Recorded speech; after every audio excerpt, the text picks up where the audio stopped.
Menningin litar Hafnarfjörð. Við Hafnfirðingar eigum hæfileikaríkt fólk sem setur mark sitt á bæinn.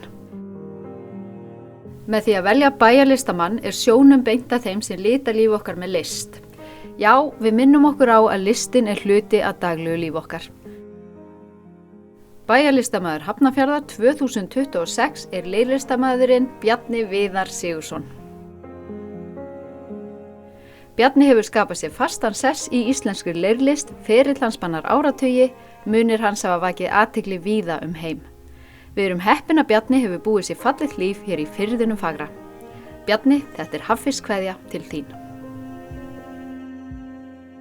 Þegar ég búin að bakkanum og fer hérna í kvöldnámskeið í Myndlistarskóla Reykjavíkur og Ragnhildur Stefánsdóttir kennari þá, hún lét okkur hafa 5 kíló af leir og bara hentum borðið hjá okkur og við áttum bara að hnoða hann og fara að búa til eitthvað og mér fannst það bara barnalegt og ég var ekki, nei, ég ekki að nenna þessu.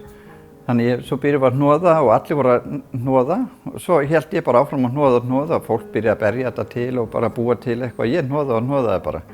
Og hún kom til mín og byrjaði Bjarni út að gera eitthvað, hvað ekki allt í lagi?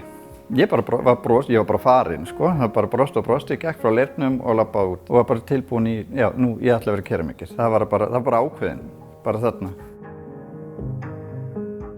Eins og ég var alltaf sagt að þú farið ekkert gefinn, sko, þetta bara brjálu vinna. Hún hefur skilað sér tilbaka.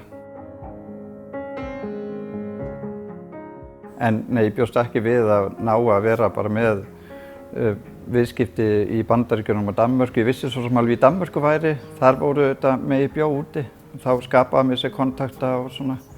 Ég hef ekkert sjálfur leitað til Bandaríkjana til að komast í viðskipti eða einhverju sambörð þar, það hefur verið komið til mín, sem ennþá skemmtilegra. Við fengum gestakennara í náminu í 3 daga og var að kenna okkur glerunga og ég var gjörsamlega, nei. Ég ekki að fara að gera glerunga, það alveg á hreinu, þetta allt og mikið, það brjálu vinna. Og svo ákvað ég bara að gera eftir þessa 3 daga, fara út í að gera mín eigin glerunga og kennarinn minn gaf mér algjörlega free space. Þar fékk ég bara að leika mér í glerungum og gerði bara prufur, endalausar prufur. En það skemmtilegast, þetta eins og að baka alltaf nýja köku og breyta henni og gera.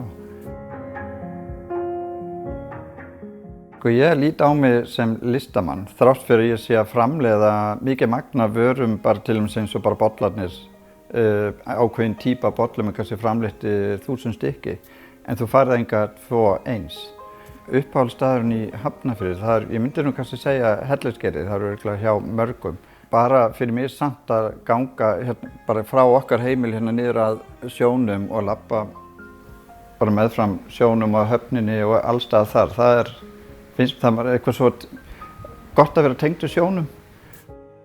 Jólamarkaðurinn hefur alltaf verið svo, hann orðið sterkari og sterkari með árunum með hverju ári hjá mér í keramikinu. Ég held að hann verður svona, ég sé fyrir mér sko allan næstu 5 árin, hann verður alveg keyrir bara. Svo hef ég báði svona seinna mér þegar hann var gamalt kalt, þá verð ég bara að gera jólamarkaðinn, bara vinna með hann. Ég mjög stoltur af að vera bæjarlistamaður Hafnarfjarðar og sérstaklega mér finnst það mikil heiður.